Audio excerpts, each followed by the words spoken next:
আপোনাৰ কথা অপ্ৰাসংগিক। আপোনাৰ পৰিয়াললৈ মোৰ দয়া উপজিছে। তামোৰ প্ৰায় তাইমূৰৰ দৰে। আপুনি মোৰ ভাইটিৰ নাম পাইছে, কিন্তু মোৰ ভাইটিৰ দৰে আপুনি ধুনীয়া নহয়। আপুনি আৱৰ্জনা। পাকিস্তানী যুৱকক প্ৰত্যুত্তৰ ইব্ৰাহিমৰ।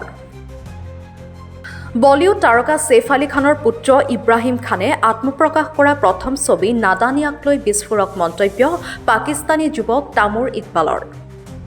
পাকিস্তানী যুৱক তামুৰ ইকবালে ইনষ্টাগ্ৰামত এক ষ্টৰী শ্বেয়াৰ কৰিছিল আৰু সেই ষ্টৰীতে ইব্ৰাহিমৰ ওপৰত কঠোৰ মন্তব্য আগবঢ়াইছিল। সেই ষ্টৰীৰে প্ৰত্যুত্তৰ দি ইব্ৰাহিমে লিখিছিল, Tamur almost like Taimur. You got my brother's name. Guess what? You don't got his face. You ugly piece of trash. Since you can't keep your words to yourself, don't bother. They were irrelevant just like you. I feel bad for you and your family. And if I see you on the streets one day, I will make sure I leave you uglier than you are. You walking piece of scum.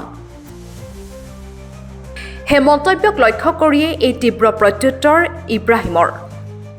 নাদানিয়া ছবিখনত ইব্ৰাহিমৰ উপস্থিতিক লৈ কৰা মন্তব্যৰ পাছতেই পৰিস্থিতি অধিক বেয়ালৈ গৈছিল। তামুৰৰ নামৰ সৈতে ইব্ৰাহিমৰ ভাতৃ তাইমুৰৰ নাম প্ৰায় মিলে যদিও তাইমুৰৰ দৰে কেতিয়াও ধুনীয়া নহয় বুলি মন্তব্য কৰে ইব্ৰাহিমে।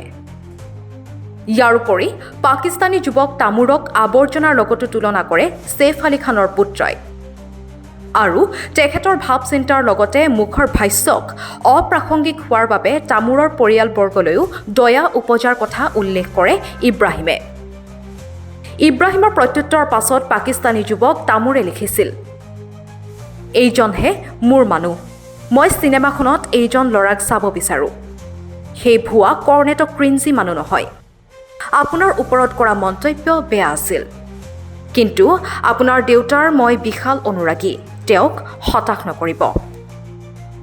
এই ঘটনাৰ পাছতে দৃষ্টি আকৰ্ষণ কৰিছে অনুৰাগীসকলৰ।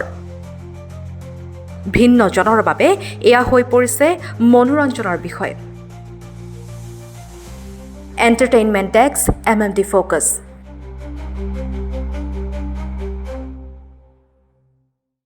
প্ৰতিযোগিতা অথবা পক্ষাতুষ্ট নহয়, সদায় অসমীয়াৰ স্বাৰ্থত। MMD focus. অপ্ৰতিৰোধ।